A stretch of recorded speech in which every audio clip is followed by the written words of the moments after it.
She refused to kneel at the selection ceremony. The entire cathedral held its breath.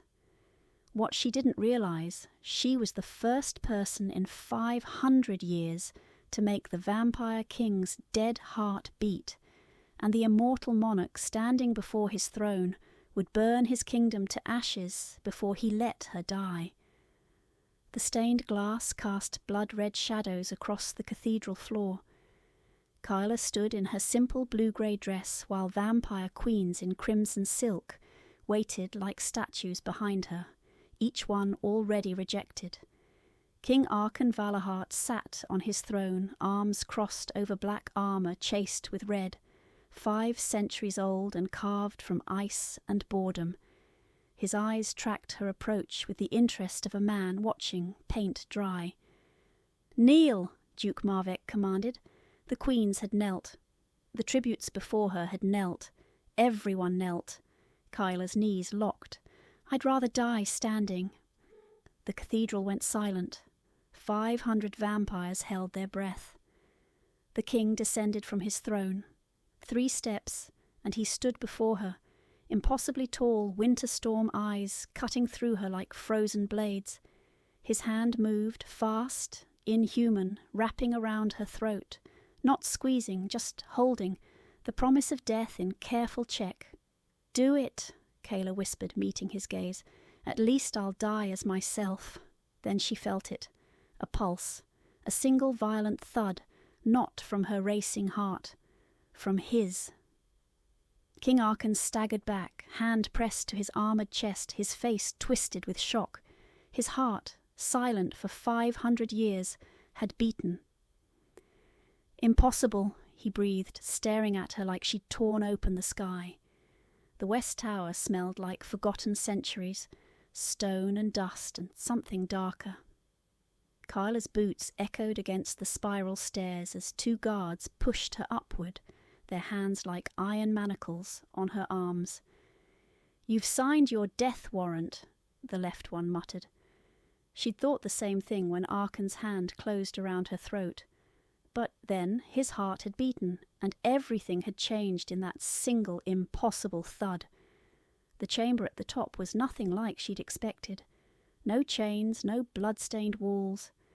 Just a circular room with arched windows overlooking the kingdom, a 4-poster bed draped in midnight velvet, and a fire already burning in the hearth. A prison designed for someone the king wanted kept alive. The door slammed shut. The lock turned with a finality that made her stomach drop. Kaela crossed to the nearest window. The capital sprawled below, gas lamps flickering to life as dusk settled like ash over the rooftops. Somewhere down there, her sister Mira was probably closing the bakery, wondering if Kaela was already dead. She'd promised to come home. She'd lied. Footsteps on the stairs, measured, unhurried, too light to be guards. Kaela turned as the door opened. King Arkan filled the doorway, still in his black armour, but he'd removed the crown. Without it, he looked younger, almost human if you ignored the predatory stillness that hung around him like winter fog. He studied her the way a scholar might study an ancient text he couldn't translate. "You should have knelt," he said quietly. "Would you have let me live if I had?" Something flickered across his face. "No." At least he was honest. Kaela lifted her chin. "Then I chose well." He moved into the room with that supernatural grace, closing the door behind him. Each step was deliberate, careful, as if he were approaching something wild that might bolt. When he stopped 3 feet away, she could see the tension in his jaw, the way his hand kept drifting to his chest. "What did you do to me?" The question came out raw, almost broken. "Nothing. I just refused to kneel." "My heart hasn't beaten in 500 years. His eyes locked on hers, storm grey and desperate. "And then you looked at me like I was death itself, and it beat." Kaela's breath caught, the way he said it, like she'd cursed him, blessed him, destroyed him all at once. I don't know what that means, she whispered. Arkan took one step closer, then another, until she could feel the cold radiating off him, see the silver threading through his dark hair, count the scars that even immortality hadn't erased. Neither do I, he said softly, but I intend to find out, which means, Kaela of House Brennan, you're going to stay alive, whether you want to or not. Kaela woke to find a vampire sitting in the chair beside her bed. Not Arkan. This one was female, angular and beautiful in the way broken glass was beautiful. She wore a gown the colour of old blood and watched Kaela with eyes like chips of amber. You're awake. Not a question. The vampire's voice carried the faint accent of the Southern Territories. Good, we have much to discuss. Kaela sat up slowly, every muscle tensing. Who are you? Queen Everin, first consort, the woman whose place you're about to take. She smiled, showing just a hint of fang. Though you don't look like much competition. I'm not competing for anything. No.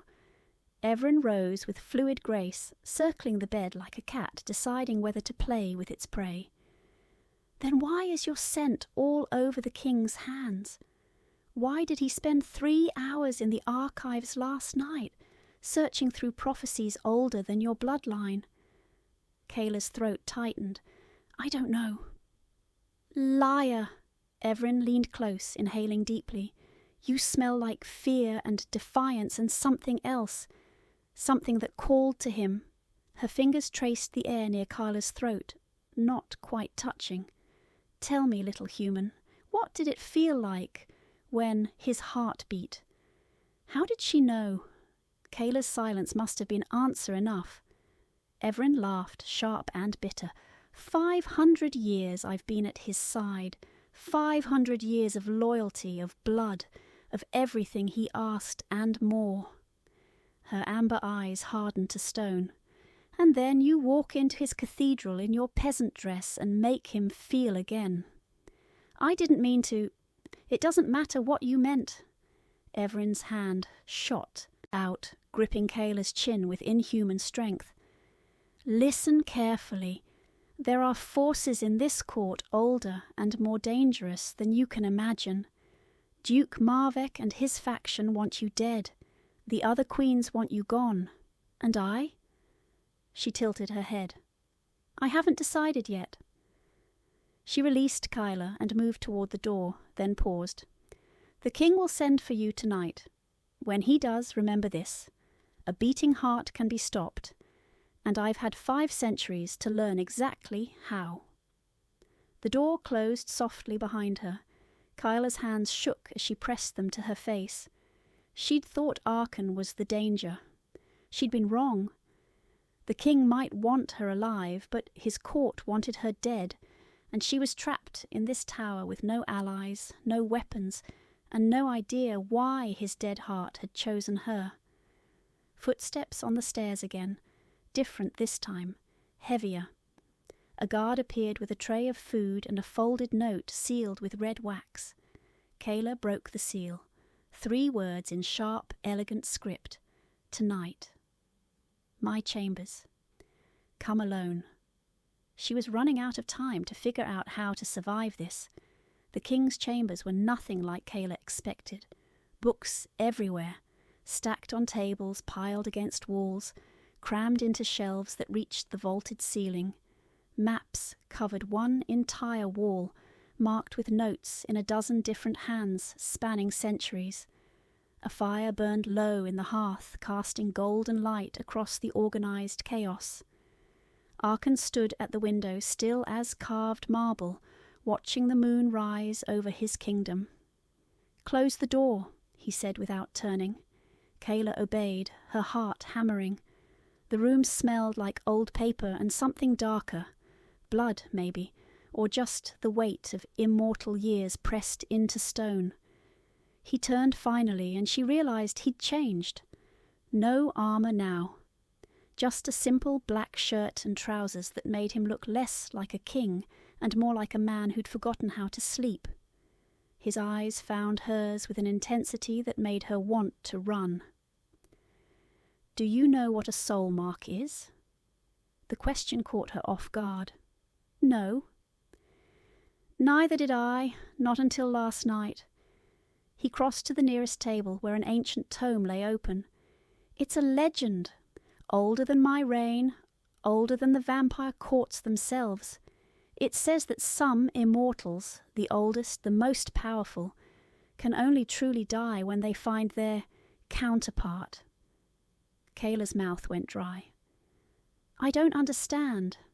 When an immortal finds their soul mark, their heart begins to beat again. It makes them vulnerable, mortal in a sense." His jaw tightened. "It also means that if the soul mark dies, the immortal dies with them, bound, permanent, inescapable." The room tilted. "You think I'm your—" "I don't think, I know." He moved closer, each step measured. "My heart beat the moment you defied me. It's been beating ever since, slower than yours, but steady, constant." He pressed his hand to his chest. "Do you understand what that means?" "It means you're going to kill me." The words came out flat. "To stop it." Something dark flickered across his face. "That was my first thought, yes, it would be simpler." He stopped an arm's length away. "But there's a complication." "What complication?" "I don't want to." The admission seemed to cost him. 500 years of nothing. No warmth, no hunger, no desire. Just endless cold and duty and the slow death of caring about anything. His eyes locked on hers. "And then you. One defiant human girl who looked at death and didn't blink. And suddenly I can feel again." Kaela's breath caught. "So what happens now?" "Now?" Arkan's smile was sharp and sad. "Now I try to keep you alive long enough to figure out if this curse is worth breaking my kingdom for." He turned back to the window. "Because Ivrin isn't the only one who wants you dead. And when the other courts learn what you are to me, they'll come with armies." "Why tell me this?" "Because I need you to understand." His reflection met hers in the glass. "You're not my prisoner anymore. You're my greatest weakness, and that makes you the most dangerous person in my kingdom." Kaela didn't return to the West Tower that night. Arkan insisted she sleep in the adjoining chamber, a room that shared a wall with his own, protected by guards he trusted and wards older than the castle itself. She'd argued. He'd simply looked at her with those winter eyes and said, "Duke Marvek has already tried twice to have you poisoned. The food you ate this morning? I had it tested on a prisoner first." She'd stopped arguing after that. Now she lay in a bed softer than anything she'd ever known, staring at the ceiling and listening to the unfamiliar sounds of the castle at night. Distant footsteps, whispered conversations in languages she didn't recognize, and beneath it all, a rhythmic sound that took her too long to place. A heartbeat, steady and slow, coming from the room next door. His heartbeat. She pressed her hand to the wall, and the absurdity of it hit her all at once. 3 days ago she'd been measuring flour in her sister's bakery. Now she was lying in the Vampire King's chambers, listening to a heart that beat because of her, knowing that her death would end a 500-year reign. The connecting door opened without warning. Arkan stood silhouetted in the doorway, barefoot, shirt half unlaced. He looked more human in the darkness, almost vulnerable. "You're awake," he said. "So are you." "I don't sleep anymore, haven't in centuries." He moved into the room, leaving the door open behind him. "But I can hear your heartbeat through the wall. Racing. You're afraid?" "Wouldn't you be?" He considered that, then lowered himself into the chair by her window with the careful grace of someone unused to fatigue. "When I was human, I was afraid of everything. Death, failure, being forgotten. His eyes caught the moonlight. Then I became this, and fear became unnecessary. And now I'm afraid again. The admission was quiet, almost gentle. Not of dying, of what I might do to keep you alive. Kaela sat up, pulling the blanket around her shoulders. You said the other courts would come with armies. When? Soon. Word travels fast in the immortal world. By tomorrow night, every vampire lord from here to the Blood Coast will know my heartbeats. He looked at her then, really looked, like he was trying to memorize her face. They'll see you as either a weapon to control me or a weakness to exploit. What do you see me as? The question hung between them like smoke. I don't know yet, Arkan finally said, but I'm starting to suspect you're neither. He stood, moving back towards the connecting door. Sleep, Kaela. Tomorrow I teach you how to survive a vampire court. And tomorrow night you'll meet the ones who want you dead. He paused in the doorway. For what it's worth, I'm glad you didn't kneel. Then he was gone, leaving only the sound of that impossible heartbeat echoing through the wall. The training hall smelled like old blood and steel. Arkan handed Kaela a dagger, silver blade gleaming in the torchlight. Hold it like you mean to use it, not like you're afraid it'll bite. She adjusted her grip, trying to ignore the weight of eyes watching from the gallery above. Half the court had turned out to watch the king teach his human weakness how to fight. Queen Evelyn sat front and centre, amber eyes tracking every movement. They're waiting for me to fail, Kaela muttered. They're waiting for you to die. Arkan circled her slowly, predatory. There's a difference. Now when a vampire attacks, they'll move faster than you can see. Your only advantage is that they'll underestimate you. He moved, a blur of speed, and suddenly he was behind her, his hand at her throat again. What do you do? Kaela's training kicked in before thought could interfere. She drove her elbow back into his ribs, twisted, brought the dagger up toward where a human heart would be. He caught her wrist an inch from his chest, but he was smiling. Better, again. They ran through the drill 15 more times. Each time he moved faster, attacked from different angles, gave her less time to react. By the end, Kaela's arms shook and sweat dampened her borrowed training clothes, but she'd managed to land 3 strikes that would have wounded a lesser vampire. Adequate, Arkan said, though something in his eyes suggested he was impressed. Now the hard part. He gestured to the gallery. Evelyn, join us. The queen descended the stairs like flowing silk and violence. When she reached the floor, she smiled at Kaela with too many teeth. How delightful. Am I to be the demonstration? You're to be her opponent. Arkan's voice carried the weight of command. First blood only. No killing strikes. Everin's smile sharpened. Of course, my king. I would never dream of damaging your precious soulmark. The way she said it made the word sound like a curse. Kaela barely had time to raise her dagger before Everin moved. Not a blur. A lightning strike. Pain exploded across Kaela's cheek as claws raked skin. She stumbled back, blood hot on her face, and Everin laughed. Too slow, little human. Much too. Kaela threw the dagger, not at Everin, at the torch bracket above her head. The blade struck true, and burning wood crashed down. Everin dodged effortlessly, but it gave Kaela the heartbeat she needed to grab a training staff and swing for the queen's knees. The wood connected with a satisfying crack. Everin went down, shock flashing across her perfect face before rage replaced it. She surged upward, fangs bared, murder in her eyes. Enough! Arkan's voice cut through the hall like a blade. First blood, the human wins. The silence that followed was absolute. Kaela stood there bleeding and shaking while the Vampire King's first consort looked at her with something that might have been respect or a promise of revenge. The healer's touch was cold as she cleaned the claw marks on Kaela's face. "You're lucky," the old vampire murmured, dabbing something that stung like fire into the wounds. "An inch deeper and you'd have lost the eye. Everin has killed for less than the humiliation you just delivered."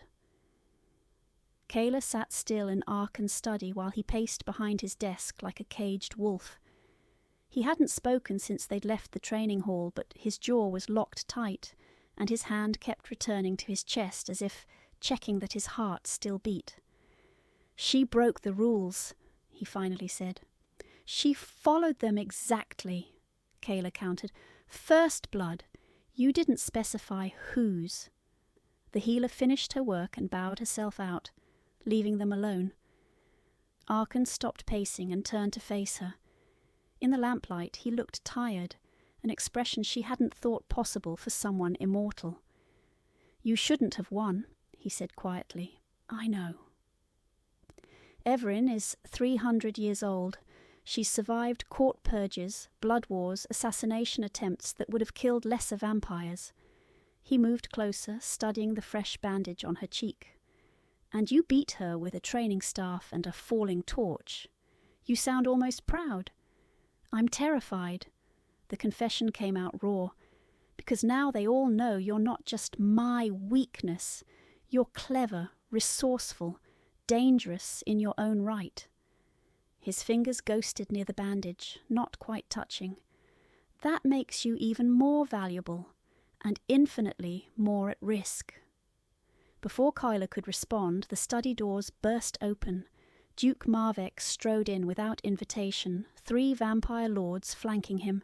His silver hair was pulled back severe from a face that might have been handsome if it wasn't twisted with contempt. "We need to discuss the human," he said without preamble. Arkan's entire demeanour shifted. Gone was the almost gentle king who'd taught her to fight. This was the immortal monarch who'd ruled for 5 centuries, and the temperature in the room dropped 10 degrees. "You will address her by name, or you will address her as Lady Brennan. Choose." Marvek's eye twitched. "Lady Brennan, then. The other courts have sent envoys, the Blood Coast, the Northern Peaks, the Shadow Territories, all asking the same question. Is it true the king has found his soulmark? And what did you tell them?" "Nothing yet, but they'll be here within the week. 4 courts, 8 vampire lords, and all their retinues." Marvek's smile was knife-thin. "They'll want to meet her, test her, and some will want her dead, because a mortal soulmark makes you killable, my king." "Let them come," Arkan's voice was ice and iron, "and let them try." "You'd start a war over a human?" Arkan looked at Kaela then, something dangerous and possessive flickering in his storm-grey eyes. "Yes," he said simply, "I would burn this kingdom to ash before I let her die." The promise hung in the air like smoke, and Kaela realised she believed him. The envoys arrived on the 7th night like a procession of beautiful nightmares. Kaela watched from the throne room balcony as carriages rolled through the castle gates, each one darker and more ornate than the last. Vampires emerged in silk and shadow, their movements too fluid to be human, their eyes reflecting torchlight like predators caught in lampglow. "The woman in crimson is Lady Seraphine of the Blood Coast," Arkan said beside her, his voice low. "She's 1,200 years old and collects the hearts of her enemies. Literally." He pointed to another figure, tall and pale as moonlight. "Lord Cassian of the Northern Peaks. He'll try to seduce you, assess your weaknesses, then report back to his court whether you're worth protecting or eliminating." Comforting. The truth rarely is. His hands settled on the small of her back, possessive and protective. "Stay close to me tonight. Don't accept any drinks. Don't eat anything I haven't tasted first. And if anyone asks you a direct question about the soulmark, defer to me." "You want me to play the helpless human?" I want you to survive the next 3 hours." His eyes met hers, and for a moment she saw past the king to the man beneath, the one who'd admitted he was afraid. "They'll be watching every word, every gesture, looking for ammunition. Please, Kaela, for once, just trust me." The throne room had been transformed. Hundreds of candles cast dancing shadows across ancient tapestries. A string quartet played something haunting in a minor key. Vampire nobility filled the space like gorgeous, deadly flowers, their conversations a low hum of power and intrigue. Arkan led her down the grand staircase, his hand never leaving her back. Every eye turned to watch. The weight of their attention was physical, suffocating. Lady Seraphine intercepted them first. Up close she was devastating. Dark hair cascading over bare shoulders, lips the colour of fresh blood, and a smile that promised both pleasure and pain. "So this is the girl who made your heart beat," she circled Kaela slowly, inhaling. "She smells ordinary, human, breakable." Her finger traced the air near Kaela's throat. "What makes her special, I wonder?" "That's not your concern," Arkan said coolly. "Oh, but it is. If you've truly found your soulmark, then your mortality affects us all. The balance of power shifts. Alliances must be reconsidered." Seraphine's smile sharpened. "Tell me, little human, do you love him?" The question caught Kaela off guard. Love? She barely knew him. He was her captor, her protector, the reason her life had been upended. But when she looked at Arkan, at the tension in his jaw, the way his hand tightened protectively on her back, something complicated twisted in her chest. "I don't know what I feel," Kaela said honestly. "How refreshingly honest." Seraphine laughed, dark and knowing. "Keep her close, Arkan. This one might actually be worth the war you're about to start." She glided away, leaving Kaela's heart racing and Arkan's hand trembling slightly against her spine. 7 more hours, he murmured. "You can do this." Kaela wasn't sure she believed him. Lord Cassian cornered her during the 2nd hour. Arkan had been pulled away by Duke Marvek and the northern delegation, and despite his warning to stay close, Kaela found herself alone near the refreshment table. The pale vampire materialized beside her like frost forming on glass. "Lady Brennan." His voice was silk over steel. "I've been curious to meet you." Up close he was unnervingly perfect. Angular features that belonged on a marble statue, platinum hair that caught the candlelight, and eyes the colour of winter ice. When he smiled, it didn't reach those eyes. "Lord Cassian?"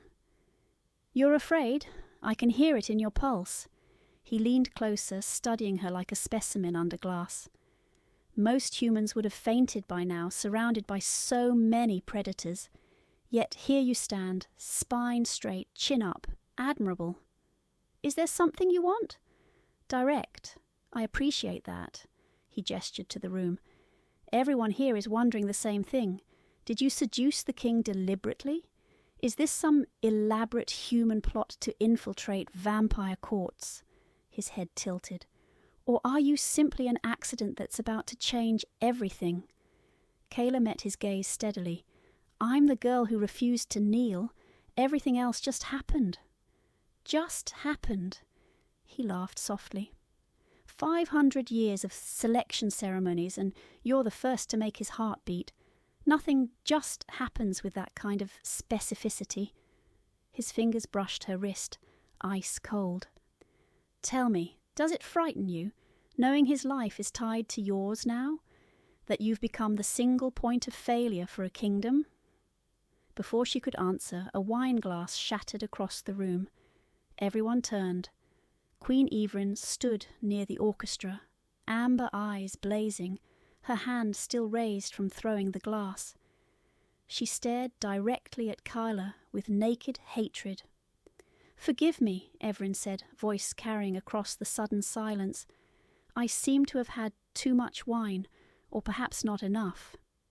She grabbed another glass from a passing servant and raised it high.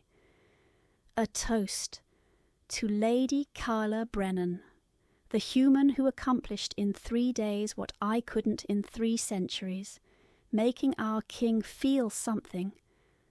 The room went deathly quiet. Arkan moved through the crowd like a shadow, positioning himself between Evelyn and Kaela. Evelyn, don't. Don't what, my king? Don't speak the truth? Don't acknowledge that you've thrown away 500 years of carefully maintained power for a girl who'll be dead in an immortal lifetime? She drained the glass. Or don't mention that every vampire in this room is calculating whether killing her is worth risking war with you. Enough. No. Everin's smile was broken glass. Not nearly enough. She threw the second glass. Not at the wall this time. At Kaela. Arkan moved faster than sight, catching the glass mid-air. But the damage was done. The entire assembly had seen it. The first consort's open challenge, the king's desperate protection. War had just become inevitable, and everyone in the room knew it. Arkan dismissed the gathering within minutes. The vampire lords filed out in tense silence, their faces carefully neutral, but Kaela could feel the calculations happening behind ancient eyes. Lady Seraphine paused at the door, looking back with something that might have been pity or amusement. Kaela couldn't tell which. Evelyn remained standing by the orchestra, defiant and beautiful and utterly unrepentant.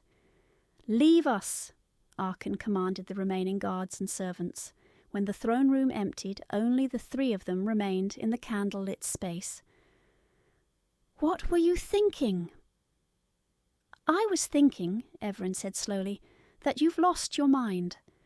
5 centuries, Arkan. 5 centuries we've built this court together. I've stood beside you through rebellions, plagues, wars between the old families." Her voice cracked. "And you'd throw it all away for her?" "I didn't choose this."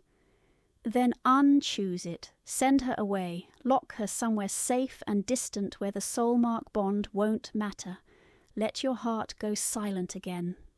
Evelyn moved closer, her amber eyes pleading now. "We can go back to how things were." "No." Arkan's voice was quiet but absolute. "We can't." Something shattered in Evelyn's expression. "Why? What does she have that I don't?" Kaela wanted to disappear. This wasn't her conversation to witness. But Arkan's hand found hers in the darkness, his fingers threading through hers with unexpected gentleness. "She makes me remember what it felt like to be human," he said. "To want something, to fear losing it." He looked at Evelyn with something like regret. "You've been my companion, my consort, my friend, but she's my heartbeat, and I can't unknow that." Evelyn laughed, sharp and bitter. "Then you're already dead, because every court will come for her now. The Blood Coast will send assassins. The northern peaks will offer alliances with poison in the wine. The Shadow Territories will simply take her and watch you die." She turned her amber gaze on Kaela. "You should run, girl, far and fast, because loving him is a death sentence." "I don't love him," Kaela said, though the words felt like a lie even as she spoke them. "Not yet, but you will." Evelyn moved toward the door, then paused. "One more thing, my king. Duke Marvek met with Lord Cassian privately during the gathering. I don't know what they discussed, but Cassian left smiling." She vanished into the shadows, leaving Arkan and Kaela alone in the flickering candlelight. His hand was still wrapped around hers. His heartbeat, that impossible steady rhythm, seemed louder in the silence. "She's right," Kaela whispered. "This is going to get you killed." Arkan pulled her closer, his other hand coming up to cup her cheek where Everin's claws had marked her. "Then I'll die. But I'll die feeling something." His thumb brushed her skin. "That's worth more than another 500 years of nothing." Kaela's breath caught. And she realised Ivrin was right about something else too. She was already falling. The end